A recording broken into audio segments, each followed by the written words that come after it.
स्वादिष्ट पदार्थांनी खवय्यांना भुरळ घालत जालना इथल्या वंदना कासार यांनी कुटुंबाची आर्थिक घडी सुरळीत बसवली आहे। चटकदार चवीनं त्यांनी आपल्या फिरत्या व्यवसायाच्या कक्षा तर रुंदावल्या आहेतच, शिवाय या व्यवसायातून लाखो रुपयांच्या उलाढालीचं गणितही मांडलं आहे।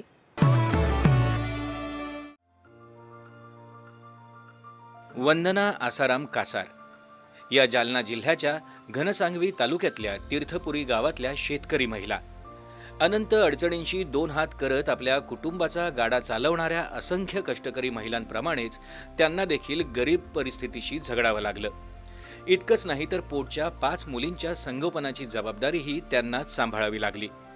पण त्यातूनही त्यांनी मार्ग काढला।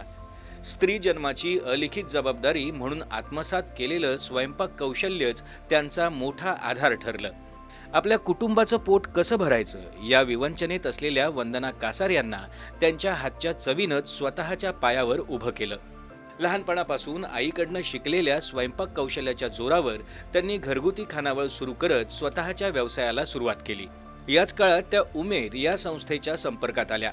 वंदना कासार यांच्या हातचे खाणाऱ्याला भुरळ पाडणारे शाकाहारी मांसाहारी पदार्थ पाहून उमेदच्या अधिकाऱ्यांनी त्यांना पाठबळ देत उमेदच्या विविध ठिकाणी होणाऱ्या कार्यक्रमात स्टॉल लावण्यासाठी प्रोत्साहन दिलं। ह्या स्टॉल मार्फत मला थोडाफार व्यवसाय भेटलाय, त्याच्यामधून मी थोडे पैसे कमवलेत। त्यामुळे मी माझ्या लेकरांना चांगलं शिक्षण देणार आहे। माझी आई खूप छान स्वयंपाक करत होती, ती पण अशी स्टॉल लावत होती। मग नंतर मी पण म्हटलं आईच्या हाताची तर चव माझ्याकडे पण आहे।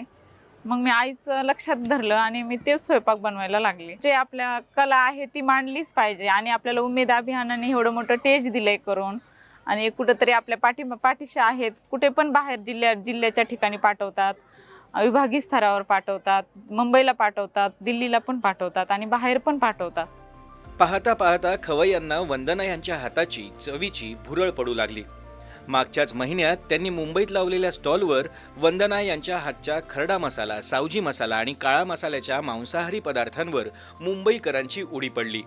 खाद्यपदार्थांची विक्री करून त्यांनी अवघ्या 14 दिवसात 10 लाख रुपयांचं उत्पन्न मिळवलं। आपल्या पदार्थांना चव मिळवून देणाऱ्या या मसाल्यांची पाककृती आपण आईकडून शिकलो आणि या मसाल्यांच्या चवीमुळेच आपल्या स्टॉलवर आलेले खवय्ये पोटभर खाल्ल्याशिवाय जातच नाहीत, असं वंदना कासार अभिमानानं सांगतात।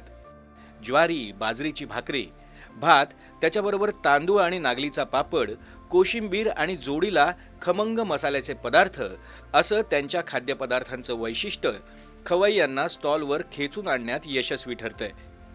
आपला व्यवसाय सचोटीनं करणाऱ्या वंदनाताई आपल्या पाककृतींच्या रील बनवण्यासाठीही प्रसिद्ध आहेत। आजच्या समाज माध्यमांच्या जगात स्टॉलवर आलेल्या ग्राहकांच्या समाधानी मुद्रेची रील हीच त्यांची जाहिरात झाली आहे। अर्थात त्यांचे पती देखील या व्यवसायात त्यांना हातभार लावतच आहेत। टेस्ट केल्याबरोबर खावंसं असं वाटलं आणि दुसरी गोष्ट त्याची टेस्ट ही रुटीन मध्ये नाही, घरगुती चव आहे, त्याला एकदम व्यवस्थित वाटलं। त्याच्यामुळे असं पटकन वाटलं की हे खायला पाहिजे। आम्ही गृहिणी आहेत, आम्हाला भात चेक करायला फक्त एक शीत जरी दाबून बघितला की कळतं की पूर्ण भात शिजलेला आहे। त्याच्यावरून असं आहे की ही टेस्ट एक नंबर आहे। या व्यवसायामुळेच आता वंदना यांची आर्थिक परिस्थितीही बदलली आहे।